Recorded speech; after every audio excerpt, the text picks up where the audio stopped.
Hello everyone, my name's Ethan. This is my channel, Gringo Campesino. You can see I'm in the coffee field, one of the new ones that was just planted last year. The coffee is starting to come back after a long dry season in which a lot of them were really sad. They started dying off, but you can see some of them made it through and are looking good. You can see the field behind you, or behind the camera here. Up here you can see how steep that field is, but that is planted in coffee, so that will help with some of the erosion and give me a small amount of production. So the reason I'm sitting over here is just to get some variety in the camera angles, and I'm talking about employees today. I think it's a topical subject because it's around Christmas time. Many of the employees will take off their 2 weeks annual leave, and they will take off the holidays, and so I probably will be left without a worker for maybe a couple weeks here. I think a lot of people who come down to Colombia, they think it is dirt cheap to have an employee. And let me be clear, if you are bringing in an income from the US or Europe, it is very cheap. But it's not as cheap as you might think. And the farm will not necessarily pay for your employee. And sometimes it is necessary to have that employee. So it's a lot of things to think about. So one thing I want to make clear also is Panama and Colombia are very different, but I will mention some differences. Panama, I had overall pretty negative experiences with workers. I don't want to say anything too negative about Panama. I think the people are really great people, but it is very difficult to find workers who will stick with you reliably. It seems like a very opportunistic group of people, at least from my experience. They will get whatever they can beyond the level of fairness that you have discussed in your contract. Give you a quick story about Panama. I've had multiple situations, and I made money in Panama because people will agree to a contract and then they will renegotiate the contract halfway through the job or after the job is done. So you can't fully rely on a quote being a quote or a contract being a contract in Panama. If they feel that you are not willing to renegotiate after the job's already done, frequently some kind of malice will be involved. I know a friend of mine, they had their tractor incinerated because the night watchman did not feel he was being properly compensated, and he decided to take revenge and incinerate their tractor. They reported to the government. The government sided with the worker because apparently they were not up to date fully on certain payments. Even though they lost somewhere in the range of $45,000, the payments that they forgot to make in the value of somewhere around $500 superseded the arson, and they had to pay this person compensation of another few $1,000s. So that's a horror story for Panama. I will say that Colombia is a little different. Colombian people, in my experience, seem to be a little bit more willing to exchange a day's worth of work for a day's worth of pay. And so I think people are a little bit more trustworthy in a working situation. However, you have to think, is it worth getting an employee? And is that employee trustworthy and a good person? So I guess it's the same factors in a lot of countries, but you need to really consider if you're reading the room correctly, if you think you know this person is going to be honest before you sign a contract. So speaking of contracts, you do have generally a 30-day probation period. Sometimes it's up to 3 months, depending on the length of the contract you're agreeing to. My understanding, it's if it's a really long contract, which is very unusual, it's 1/5 of the length of the total contract is probationary period. So you do have some time to figure it out. a lot of people decide that as they are seeing the local farmers, the local Colombians pay on a daily wage, not paying the legal insurance and everything, if they do that, they figure that, oh, me as a foreigner can come in and I can save a little bit of money, just hire day work. I have done that. It is possible, but it is very risky. If they get hurt, it is completely on you. If they get hurt on your farm. Also, there's a little bit of jealousy. It might catch up with you. There will be people who might decide that you're being unfair, and they will report you to the police, and then you have a whole legal issue. So as far as I'm concerned, I am proposing that if you're a foreigner moving to Colombia, you keep things completely legal. I, as far as I know, am fully legal.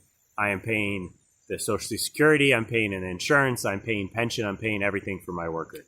So I do only have one worker, but I had another worker in the past. He had to quit for family reasons, and I was able to hire another one.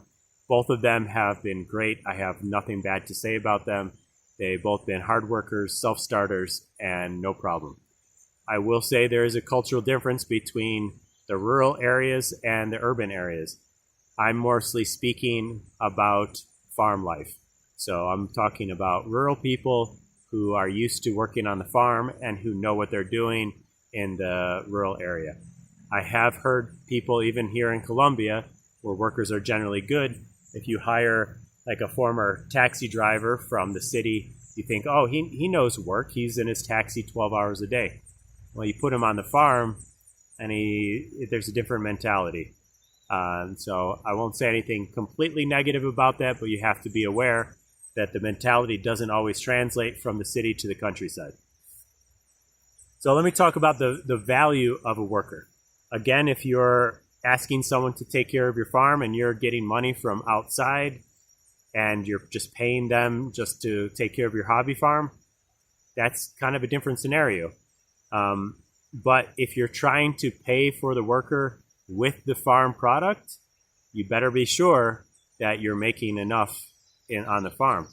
And a lot of farms here, the local price for things are very low. I'll give you an example. I have about 2.5, 3 hectares of productive land. But before I bought the farm, it was very poorly maintained. So for the last 1.5 years I have been here, we have been trying to rehab the farm, trying to get things back up to production level. I have planted about 150 bananas, and I have another 150 bananas to plant to intercrop with the coffee. I have planted a few thousand coffee trees, cut down some of the coffee, replanted them. I planted a number of fruit trees, but all of this takes time. Banana will, after first planting, will take at least a year to be productive, and then after that you get about 1.2 harvests a year out of one banana plant. So considering that I sell a huge thing of bananas for approximately $2, it's not a lot of money. Actually, yeah, maximum $2.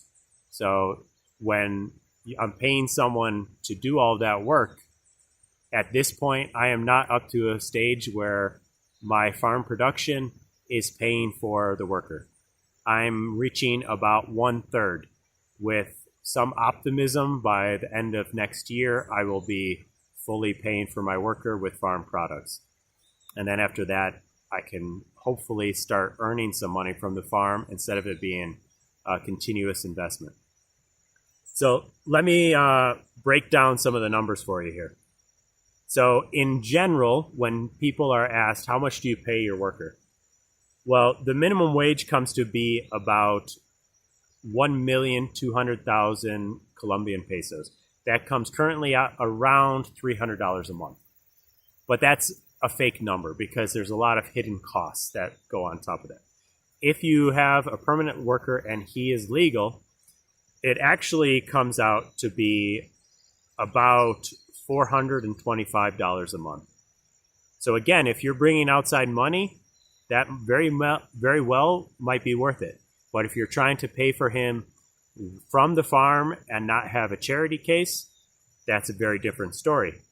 The reason it comes close to adding 60% is, one, they have an extra month. So it's called the 13th month. That will be a full salary payment, and that comes in the form of like a payment usually around Christmas in the middle of the year. And I think it's motivated to give people like a Christmas bonus. And then you have the pension, which you are, as an employer, you're responsible for. And that comes out percentage-wise. It really depends, depending on what you're paying them first, and there's a lot of other factors. But it comes to, about 20%. So every year they're accumulating about 20%, which you will have to pay them when they quit, retire, whatever the case. Some people I've heard will pay that on an annual basis to make sure they keep up with it and they don't have to come up with 100,000 or 100 million pesos when they quit after 10 years or something like that. So you do have to consider that and put that in your plan. Another cost is you might want to hire a lawyer to draw up the contract to make sure everything's legal. And that maybe is not a big cost, but that's going to cost you another $100 or so. So all of that being said, you're talking, you need to produce enough on your farm with your worker to pay about $425 a month. And it doesn't seem like a lot, but that's at least 200, 300 banana harvests.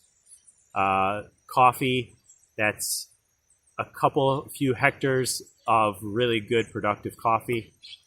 And you might ask, how can locals pay that? Well, frequently they can't. Frequently what they will do here, the coffee farms, I believe this year many of the big coffee farms in my region did not make any money because the coffee price was low. They have to hire people on a daily basis for about $10 a day, depending on how much the person picks in coffee. So they're not hiring a daily wage. They're paying these people per unit, per kilo that they harvest. So they can get around some of these requirements, but they will negotiate with their workers on a daily basis. And I've heard it from the workers that frequently they will negotiate with the farm. The farm will say, we are paying, let's say, 1,000 Colombian pesos per kilo. And that's not bad. But then when they arrive that day, they will give the worker the ultimatum.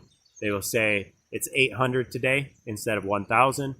And that worker needs to decide if they're going to lose the day's work and go home, lose the gas money, lose everything, or work for 800.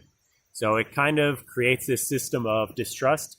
So I fully recommend use your stereotype as a trustworthy foreigner, take advantage of it, and stay trustworthy.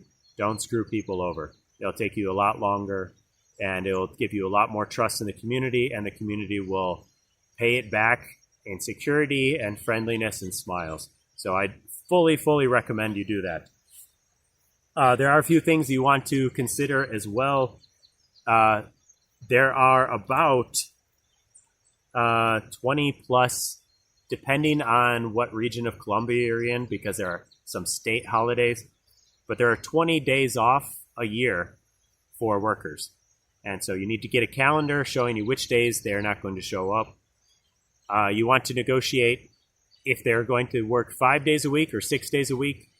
You cannot have people work 12-hour days, if I understand correctly. Then you're having to pay overtime.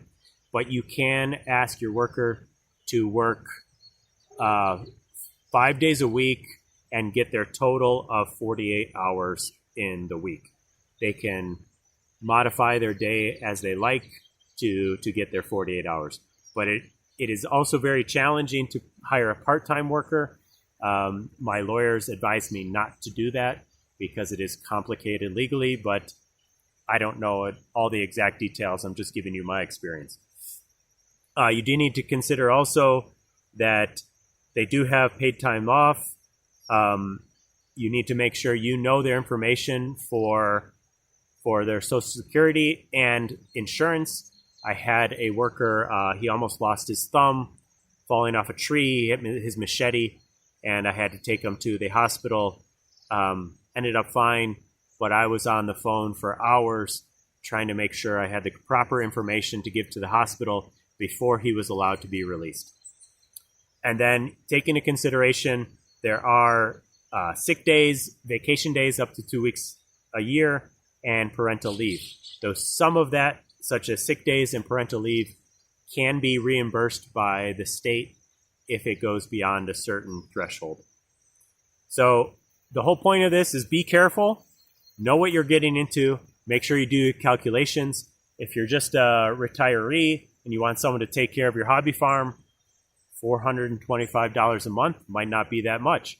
But if you're trying to run a farm and you need help, make sure you think very long and hard how many workers you need and how to keep them active and happy working on your farm.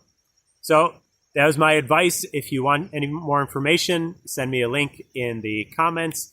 Otherwise, this is my channel, Gringo Campesino, and I'll see you next time. Thanks.